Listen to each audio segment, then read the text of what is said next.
So I recommend highly when you start to work on story problems in algebra that one of the things you do is you really study the written text because it's going to have some great examples as well. I'm going to try and give you my best reasoning and examples and so forth, but I really want to encourage you to do some looking yourself. Look at those things that you need and follow their examples and begin to understand those. I will say that for our intro to problem solving, we're going to really focus on what I like to call math riddles. Essentially, you're just translating English into mathematics. This is the first step of story problem solving in algebra. And really, it's what we do to decode in real life situations into mathematical statements. And I may try and bring a few examples of some real life decoding just so you can see that they're still math riddles, more complicated, but still a math riddle at heart. So this is the basics. Alrighty, let's get going. So for our first example, let's do this problem. Okay, first problem. A number decreased by 23 is equal to 214. Find the number. Now, when I start off with a problem like this, here are some things I notice right away. A number, that's got to be a variable. I'm going to call my variable x. I could call it n, y, a, b, whatever, but I need to pick a variable to represent that number. The next thing I notice in this problem is I notice decreased by 23. So if I decrease something by 23, what am I doing? I am subtracting 23. Okay? For instance, my age is almost 63. So if I decrease 63 by 23, that would be 63 minus 23. Okay? So 63 decreased by 23 would be 63 minus 23. That's the example. And then finally, the last thing I notice, and this often happens, is equal to. Now, you don't have to write all these things in the order that you find them, and finding them in order doesn't necessarily mean you're going to write them in that order. But in this case, it's fairly straightforward. We have a number decreased by 23 is equal to 214. And now we have an equation that we can solve. Add 23 to both sides. And we get x equals 237. So if I decrease 237 by 23, do I get 214? And if the answer is yes, therefore, this is my solution. I found the number. Let's go to the next problem. Okay, here we go. A number increased by 5 is 2 times the number. What do I see? A number, that's a variable, increased by 5 is 2 times the number. Those are the three things I see. So now I need to put those together in an equation. A number, choose a variable, increased by 5 plus 5 is 2 times the number.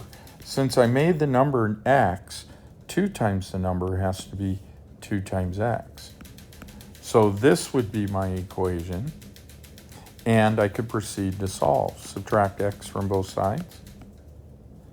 So 5 is equal to x. So 5 increased by 5 is equal to 2 times 5. 10 equals 10, so that makes sense. So this is my solution. Alrighty, let's go on. Let's do one more, and then we'll look at some other situations. So here's our next problem. This one's a little more challenging. It says if the quotient of 3 times a number in 5 is increased by 4, The result is 34. Find the number.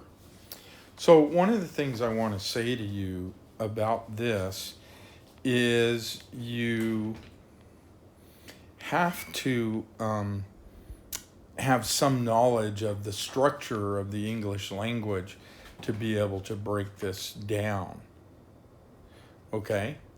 And so you want the noun, you want the verb, and you want the direct object or the subject complement. Okay? And so you might remember those terms from English.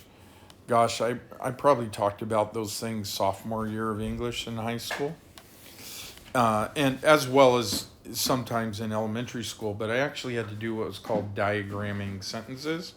So I'm really good at picking these out. And so if you're good at reading, that's the trick. You can pick these out. So here's how it goes. The quotient is the subject. Sorry, let me get that in a different color. The quotient, okay, is increased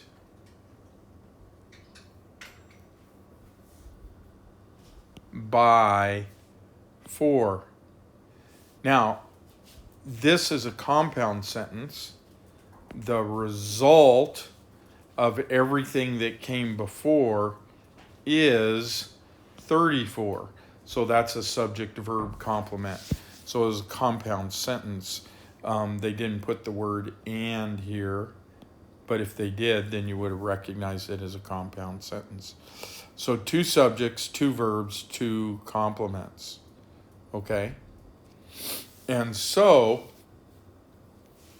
now we want to look at the sort of the adjective, the quotient.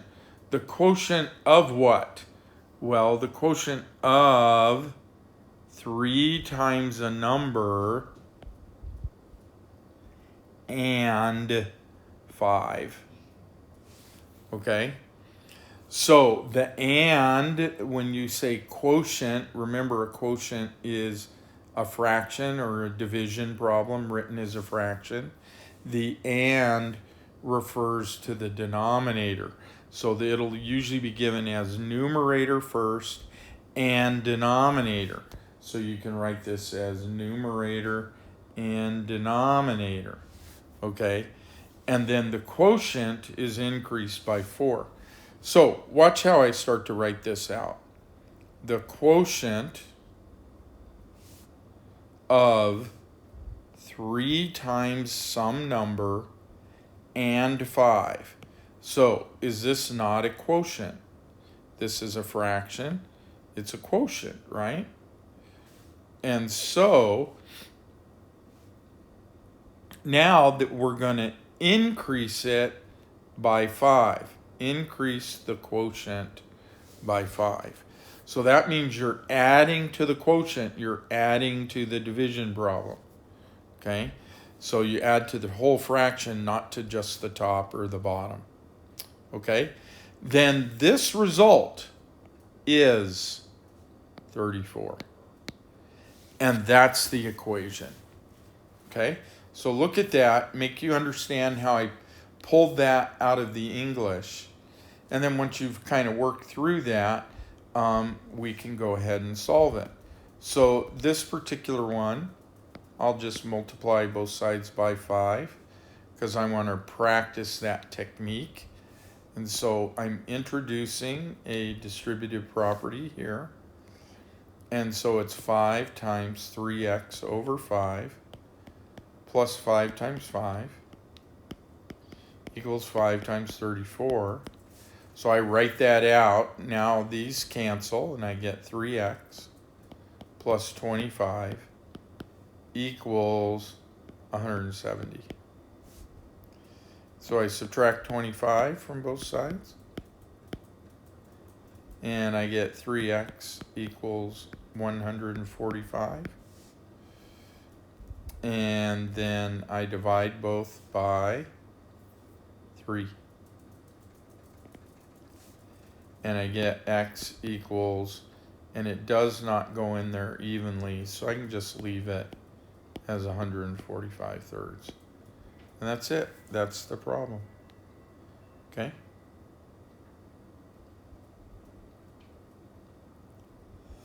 I'm trying to see if I made a mistake. Oh, it's increased by 4. Oh my gosh. Do you see what I did? I wrote a 5 there. Well, I wanted numb nuts. It's increased by 4, and I was telling you that, and I put a 5. So I got to put a 4 there. That's my mistake.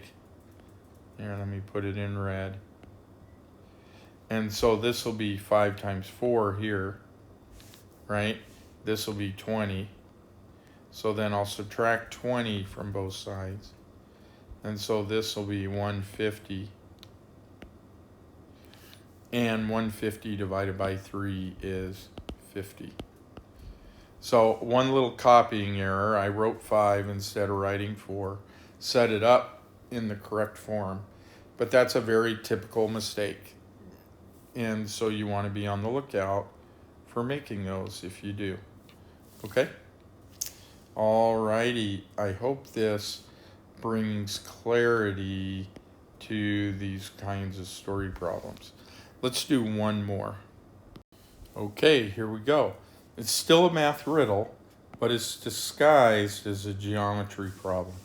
So let's take a look. A rectangular field is 5 times as long as it is wide. This is our riddle. 5 times as long as it is wide. If the perimeter is 288, what are the dimensions of the field? So, rectangular field, perimeter is equal to 2 times the length plus 2 times the width. Okay? But they say perimeter is 288. So I can put 288 equals twice the length plus twice the width. And why can I do that? Because I know the perimeter is equal to 288. So since I know this, I can substitute it there. All right? They also tell me that it's 5 times as long as it is wide. So visually, think of it this way. If this was 2, then this would be 10. It's 5 times longer than this, right? 10 would be written as 5 times 2. Okay?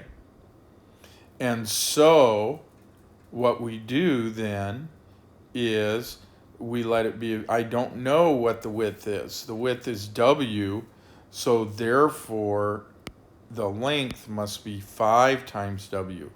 So in other words, we say the length is 5W. Well, once we know that, we can substitute that. And so we get 2, the length is 5W, the width is still W, and now we have an equation in one variable. So this is a case where you can substitute everything and make it one variable. And the math riddle usually gives you a clue as to how to substitute it. So now I proceed to solve. 288 equals 10W plus 2W. Excuse me, 288 equals 12W. And so then we can divide everything by 12. And we get 224 is equal to W. And so that means the width is 24 meters. And the length is 5 times longer.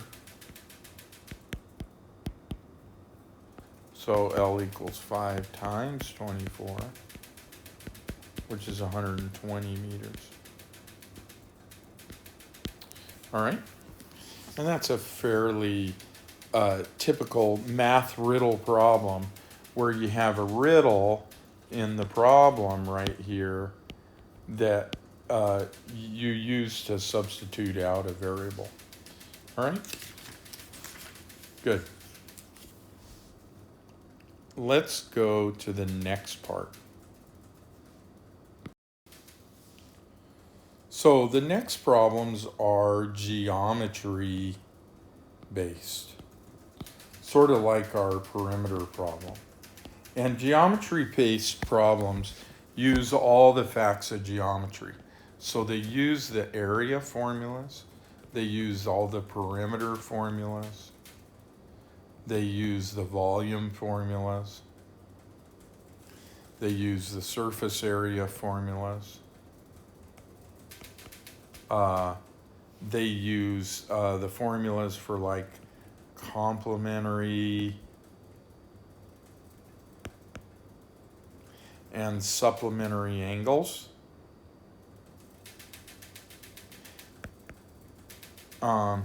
They use formulas for, let me see if there's anything else I see here. Oh, just measures of angles in a triangle. So, for instance, if two angles are like this, then these two angles are supplementary or add up to 180. So that would be a geometry fact, you know. In a triangle, the three angles always add up to 180. Complementary angles are two angles that add up to 90 degrees. So you have to know what these mean. If you forget what they mean and they show up in a problem, then it's okay to look them up, all right? There are lots of algebraic problems that do this sorts of thing, okay? Where you do geometry and you put it together. So let's do a couple of these. I'm looking at this problem. It says that a triangle has a base of 5 feet, 5 feet long, and an area of 20 square feet. Okay? And then they want you to find the triangle's height. Find height of triangle. Okay? So, what would I do? First of all, since they give me the area, that makes me think I might want to use the area formula of a triangle, which is 1/2 the base times the height. And if I look at this, right here, I know that the area is 20 feet squared. So I can put 20 equals 1/2. And I know that the base is 5 feet. So 1/2 times 5 times h. And so now I have an equation that with only one variable, so I can solve it. Okay? And so the first thing I do is I multiply both sides by 2. Just trying to get rid of the fraction here. So I get 40 equals 1 times 5, which is 5h. And then I can divide both sides by 5. I get 8 equals h. So 8 meters equals the height. Okay? That's a very typical geometry problem. Sometimes they're math riddles. Sometimes it's just a straight problem. You fill in and you solve for what's missing. One angle of a triangle is 3 times as large as another, and the measure of the third angle is 30 degrees more than the measure of the smallest angle. And so when we write that out, we just pick an angle, and the measure of angle 1, we call it x. Then the measure of angle 2 is going to be 3 times larger.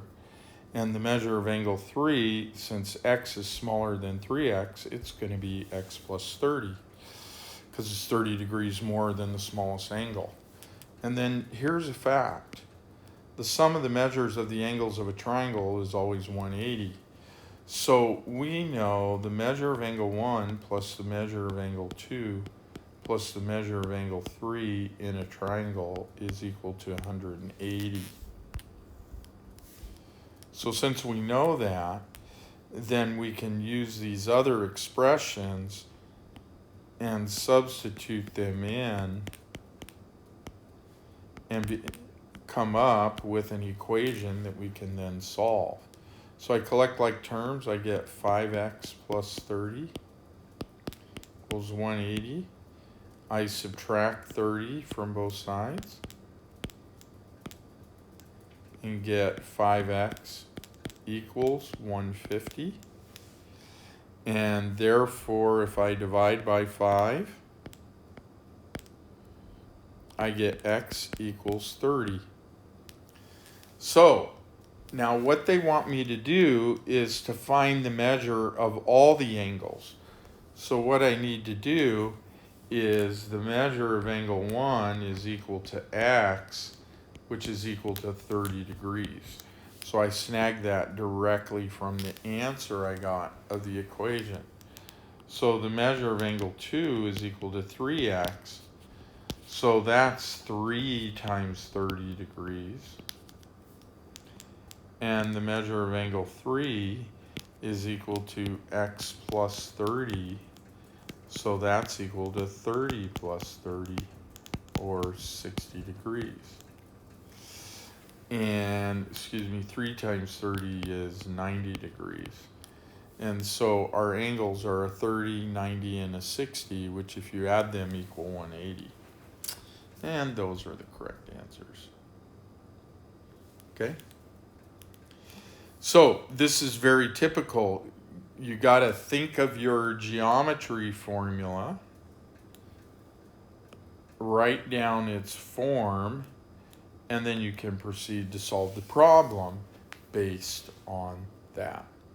All right, that's all for this video. This is actually 2.5 and 2.6 video. Thank you very much. See you later.